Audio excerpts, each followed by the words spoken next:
Hi guys, it's Dylan from Bijou Diamond Jewellery in London with the next video in our engagement ring buying guide series, and today we're looking at diamond shape.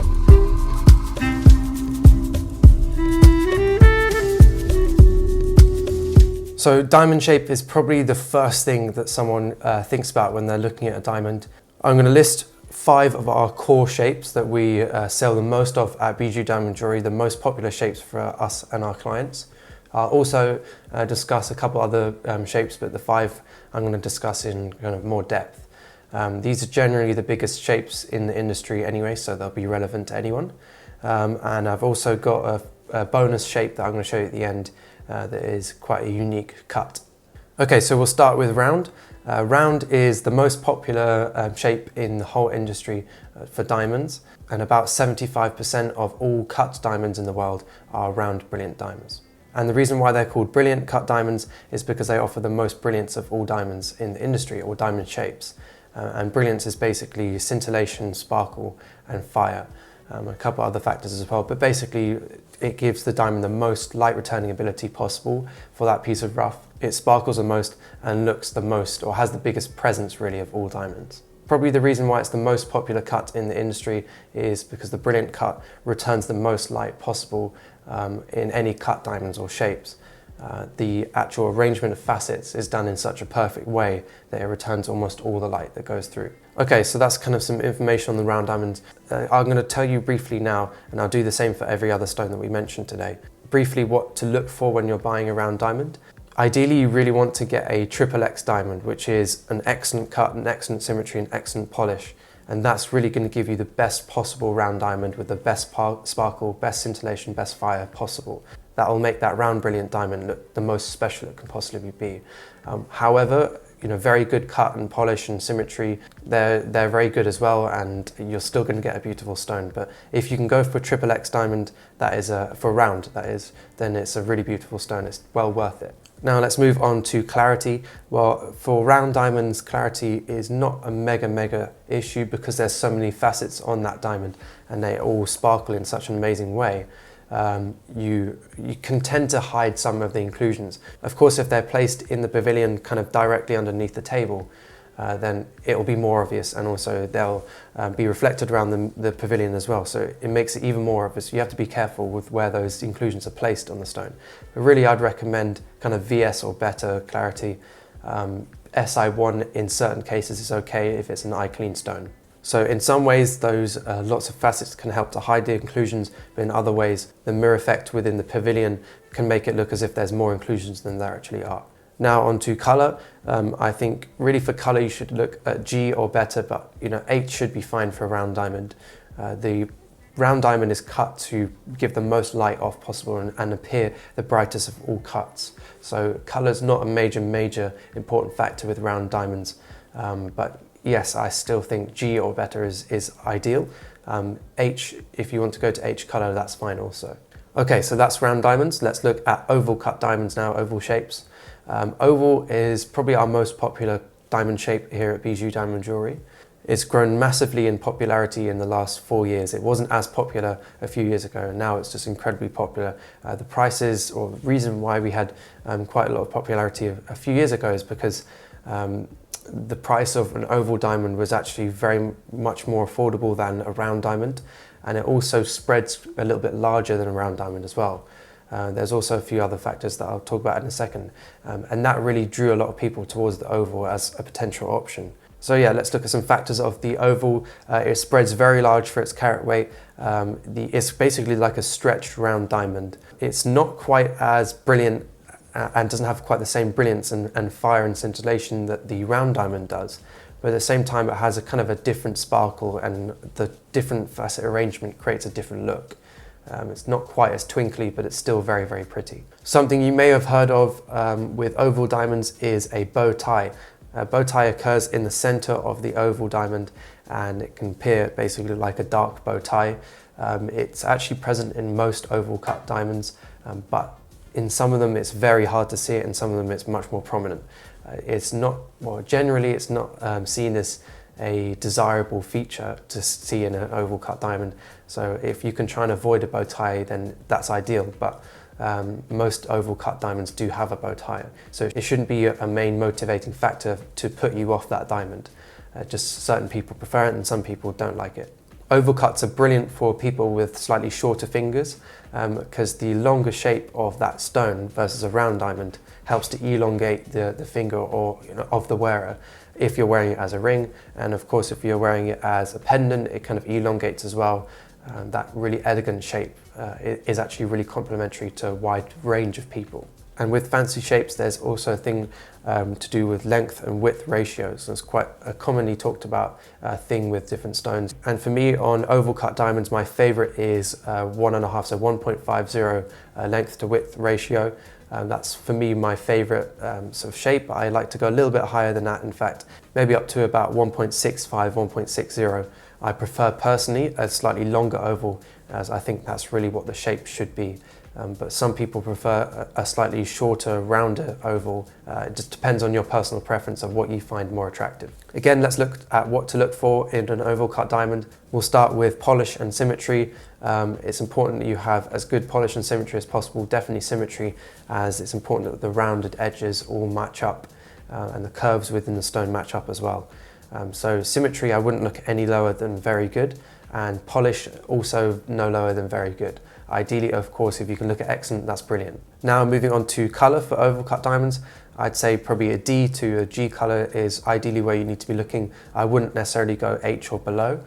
G to D is a really, really nice stone, and occasionally an H color can be okay, but usually D to G is the best. And clarity, I wouldn't really look any lower than a VS clarity diamond. But SI1, again, if it's eye clean, it should be okay in an oval cut. It's important though that you view that stone first, because you may find that you'll see the inclusions and it doesn't look quite as sparkly and special as it should do. Okay, now moving on to the pear-shaped diamond, pear cut. It's probably the most common shape used for high-end fine jewelry. So very, very high-end jewelry where you're making big pieces like earrings or necklaces. And really the reason why it's so popular in high-end fine jewelry is because it hangs so beautifully. So if you're wearing it as a pendant or on a necklace, with lots and lots of smaller pairs and then a larger pair in the center, or even as drop earrings, it just hangs so beautifully because it's based off obviously a teardrop.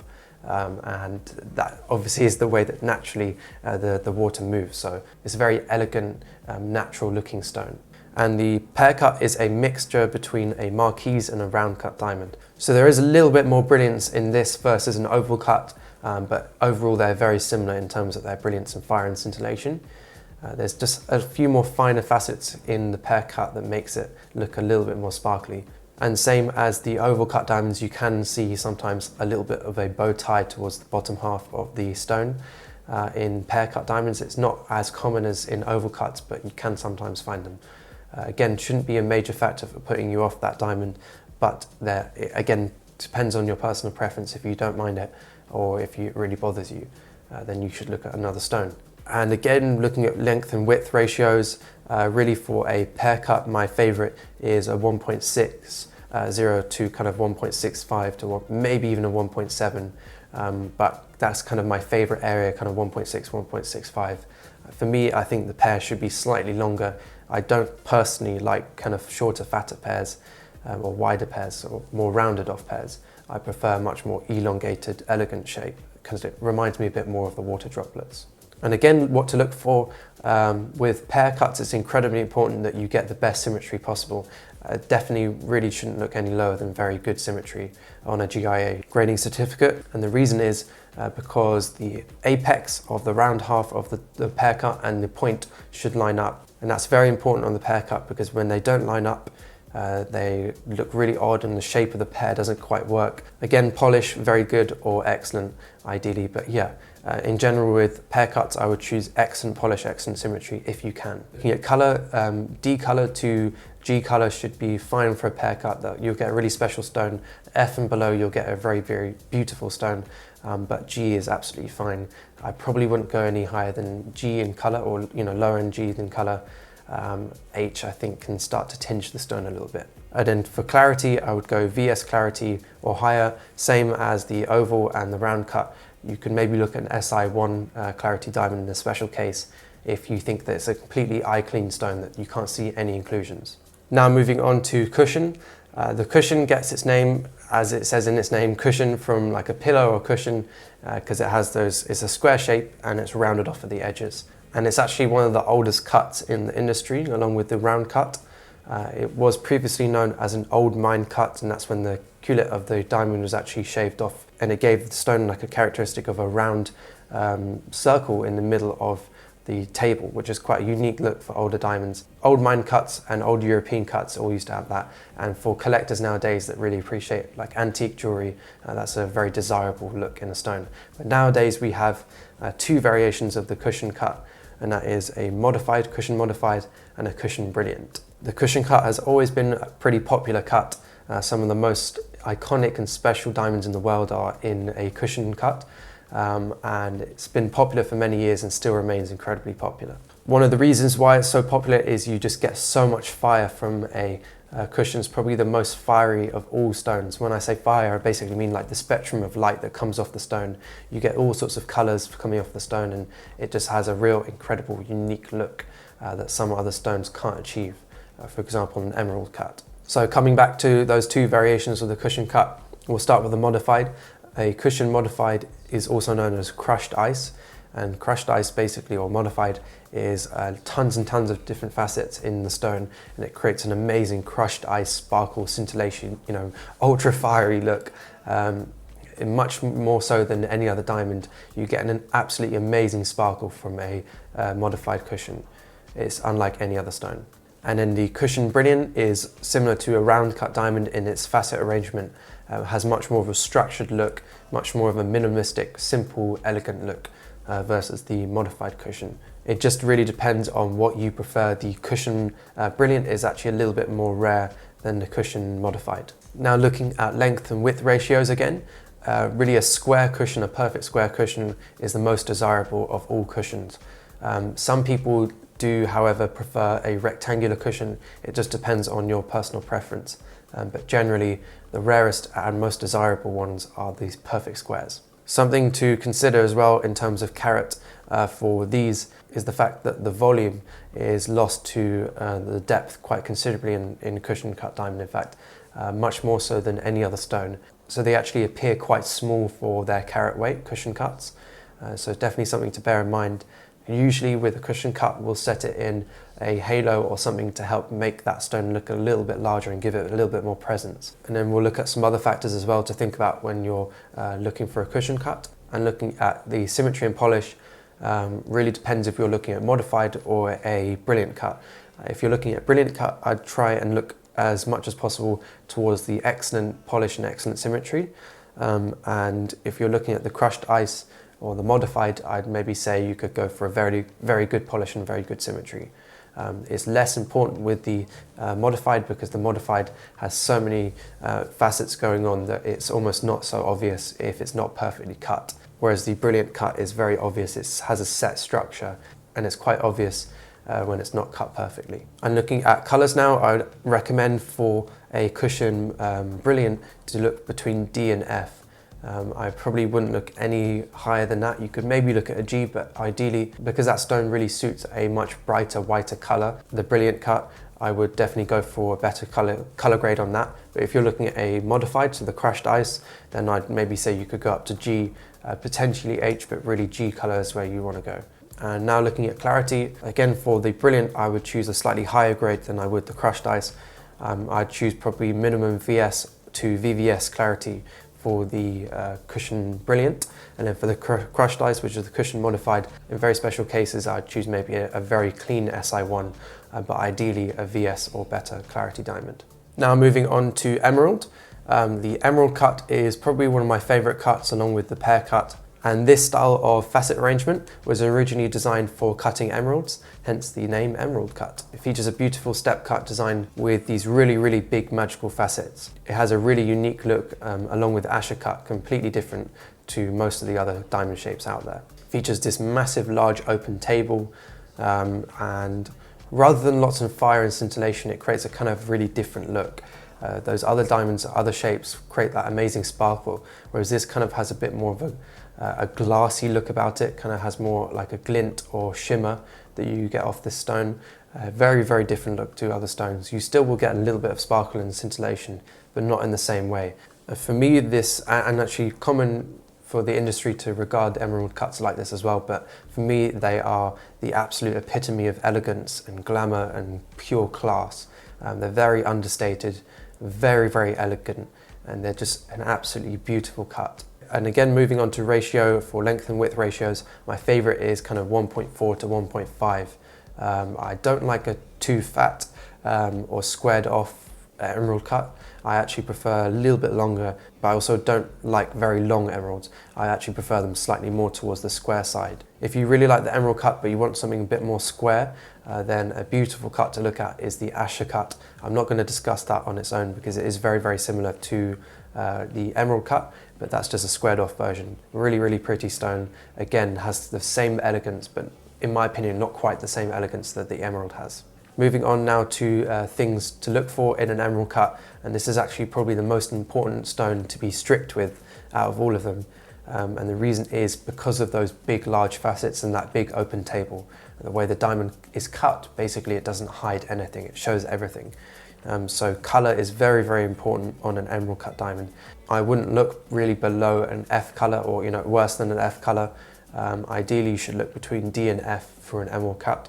Occasionally you can look at G in special cases, but ideally you should look between D and F. In terms of symmetry and polish, you should really look for excellent symmetry and excellent polish.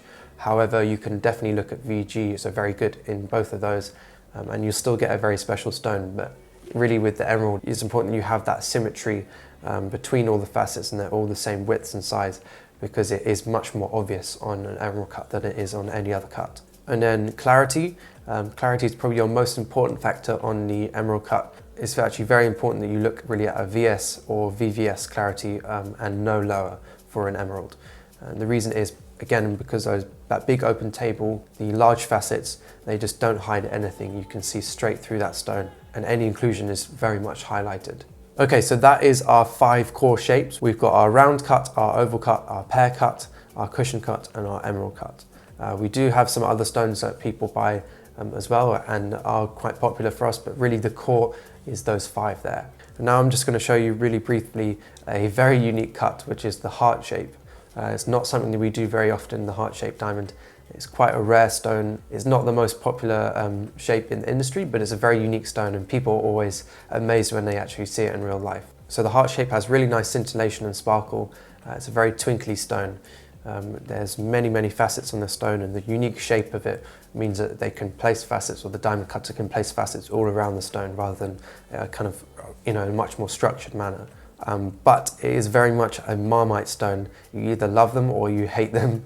Unfortunately, with the heart shape, there's no real in-between for them. Usually jewelers like ourselves will set a heart shape in a pendant, a very, very simple pendant with not much going on. It's kind of just really all about that stone because it is so unique. And if someone loves it, they really want to show that off. Looking again at length and width and other factors to think about for heart shapes. Length and width factor, ideally you want a 1.00 length and width factor, so a perfect heart. And that brings me on to our symmetry and our polish. I really have to stress with a heart shape that you should look really at excellent symmetry and excellent polish on a heart shape. The reason being is the heart really needs that symmetry, otherwise it just looks very odd. It's kind of, you can get away with it on certain other shapes, but because that shape is such an obvious shape, it's really important that the symmetry is perfect. You definitely can look at a very good, but ideally you should be looking at excellent. And colour, you can look at G or better. Not such an important stone for getting a very high colour grade. And clarity, really you can look at VS. Occasionally you can look at an SI1 stone. It's not such an important factor on heart shapes because they have so many facets that can sometimes hide those inclusions and colour. One important thing to think about though with hearts is you should really look at a 1 carat heart or higher when you're looking for heart diamonds. The reason is because when it's any smaller than that, it's actually very difficult to see the shape of the heart. It's not so obvious when it's very small. So to conclude, those are our top 5 plus the extra bonus one, which is the heart shape. Some other really popular stones for us, or shapes for us, include the Asher cut, Radiant cut, and marquise cut. Marquise is used again for very high-end jewellery, for fine jewellery where we make big pieces like necklaces and earrings, and the reason is because the shape just lends itself to so many other shapes as well. It's just a brilliant shape. But as with all factors that I've discussed before, it's very important that you see these stones in real life, or you enlist the help of an experienced jeweller like ourselves at Bijou Diamond Jewellery to see the stone in real life and judge it for ourselves. Things like bow ties, the symmetry on a stone, the polish, and inclusions and being eye clean are all things that we are trained to look for within the first 5 seconds of seeing a stone. Thanks guys for watching. Let us know in the comments what other videos you'd like us to do on diamonds. And as always, if you're interested in any of the pieces mentioned in this video, any of the stones or any of the pieces of jewellery I've mentioned, then don't hesitate to contact us. It would be a pleasure to create something special for you.